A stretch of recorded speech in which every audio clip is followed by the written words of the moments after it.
Hey y'all, Rick Sky here. Welcome back to another Timepieces for Tomorrow video. And today I've got the Tudor Black Bay 58 on the wrist.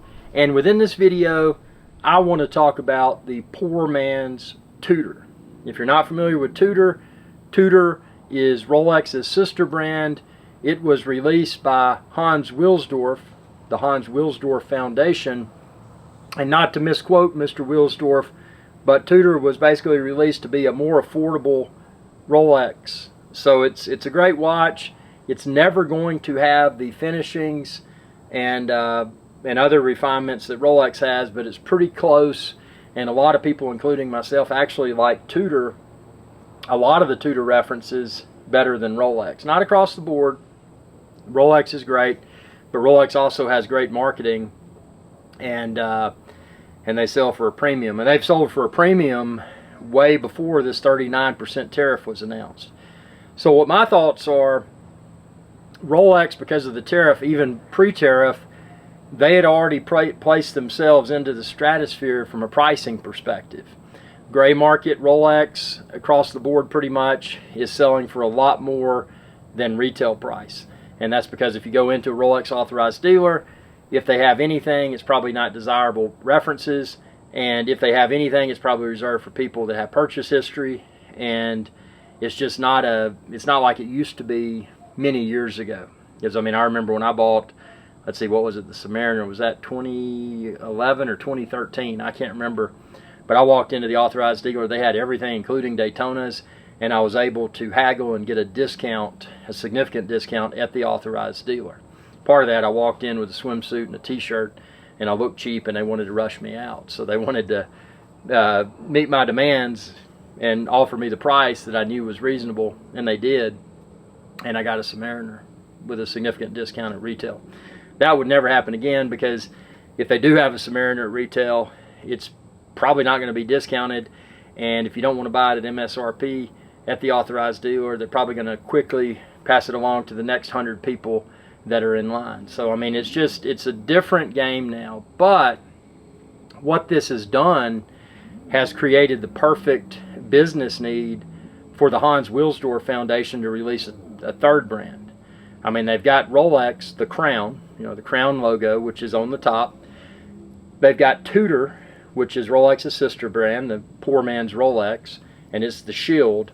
So Hans Wilsdorf Foundation needs to release a tertiary brand. Hans Wilsdorf Foundation needs to release a third brand that's the poor man's Tudor. And I'll take it a step beyond that. I think what they should do, what Hans Wilsdorf Foundation should do, is manufacture that tertiary brand. Swiss people, Swiss made, all the same tools, all the same quality. But I think that the Hans Wilsdorf Foundation should manufacture that third brand in another country, possibly the United States. Imagine this, Hans Wilsdorf Foundation, they're pumping, they don't even have to pump Rolex anymore, because even people that don't know wristwatches, they assume that Rolex is the best. It's a great watch, don't get me wrong, but it's propped up by very heavy marketing. So your non-wristwatch people, they're often always going to associate Rolex as being the best wristwatch in the world, which is great, but it's not part of the Holy Trinity. It's not Vacheron Constantin, Patek Philippe, or Audemars Piguet. It's not one of those three, but it's still a great watch. Tudor, on the other hand, a more affordable, and now it's not more affordable, it's a less expensive, I guess would be the better way to put it, Rolex alternative. But now when you tack the 39% tariff on top of Tudor, Tudor is well beyond where Rolex used to be a few years ago. So I mean, it's a bad situation. So my prediction is Hans Wilsdorf Foundation is going to release a third brand. If they take that third brand, because Tudor started in Geneva in Rolex's basement, no joke. Now Tudor has their own brick and mortar in Switzerland, so they're not in Rolex's basement anymore. But now that Rolex has kind of disassociated Tudor from Rolex, and they're making Tudor, they have been prior to the tariffs, making Tudor more and more and more winner chicken dinner upmarket brand. They're marketing, they say, what is it, brave or dare to whatever. They use the word dare a lot within the Tudor ads. But it makes sense now that they've disassociated to some degree Tudor from Rolex. Now they've got the perfect opportunity to create the third brand, the poor man's Tudor. And I don't think they would create it in Tudor's basement in Switzerland, because then they'd have the tariffs, 39% tariffs. My guess is if Hans Wilsdorf Foundation creates that third brand, that they would create it somewhere less expensive. And I mean, it could be the United States. I mean, heck, if they were smart money would go somewhere like Mississippi. That's a state in the United States of America. Smart money would go to just a rundown town alongside the Mississippi River. Mississippi River runs through Mississippi. So what you may not know about Mississippi and the Mississippi River is that Mississippi River connects to the Gulf of America, formerly known as the Gulf of Mexico. So if you've got a wristwatch manufacturing facility nestled alongside that Mississippi River, you've got very affordable cost of living because it's in Mississippi in the middle of nowhere. You've got direct access to ship your product out anywhere. I mean, because once you connect to the Gulf of America, you can go to the ocean, the Atlantic Ocean, Pacific Ocean. You could take it down to Antarctica if you wanted to, the North Pole. So it would make sense that the third and upcoming Hans Wilsdorf wristwatch brand would be located outside of Switzerland and potentially somewhere like Mississippi alongside the Mississippi River. And that would be perfect, because in that scenario they would likely be able to avoid the tariff.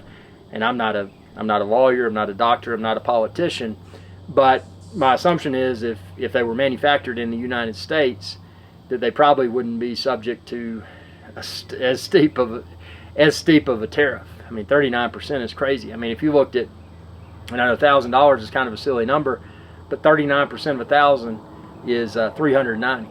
So that's a significant chunk, almost half. So that 39% tariff is frightening. But I do see, and you know, y'all comment below and tell me what you think. Tell me I'm crazy. I've only been involved with wristwatch collecting for 30 plus years.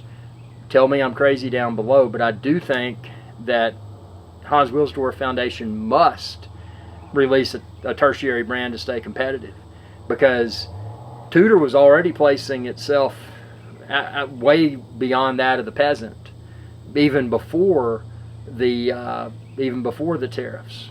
I mean, Tudor started to go up, up, up, up, up.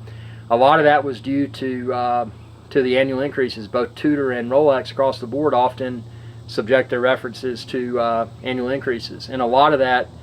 And then when 2020 hit, you know, where everything shut down because everybody was sick or whatever, when 2020 hit, there were people at home shopping, and the Tudor brand recognition really went up. And that was because Tudor had released the Black Bay several years prior.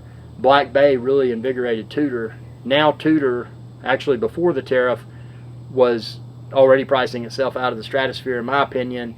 And now the tariffs, that's going to seal the deal. I mean, the Tudor, regardless of the reference, is no longer a peasant's wristwatch.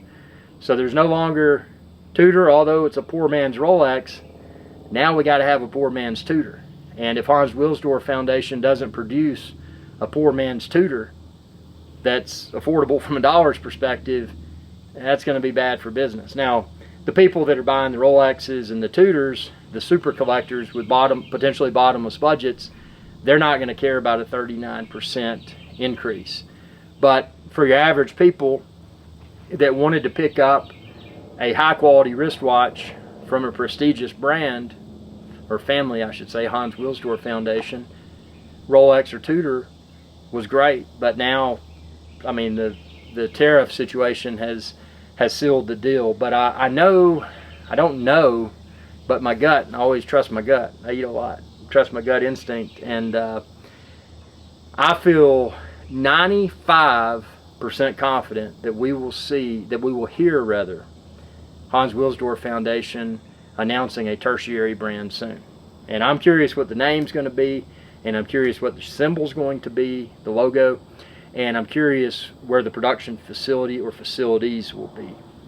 Because you got Rolex with the crown, you got Tudor with the shield, but what is the logo for this tertiary Hans Wilsdorf Foundation wristwatch brand going to be? Comment below, tell me what you think. Tell me I'm crazy if you want to, that's fine. And subscribe, ring that bell, and check out all of my timepieces for tomorrow videos. Thanks for your viewership, and y'all have a good day. Hey y'all, Iric Sky here. I hope you enjoyed this video, and please be sure to subscribe to my channel, and when you do, ring that bell icon to be notified whenever I post another video. Thanks for your viewership, and y'all have a good day.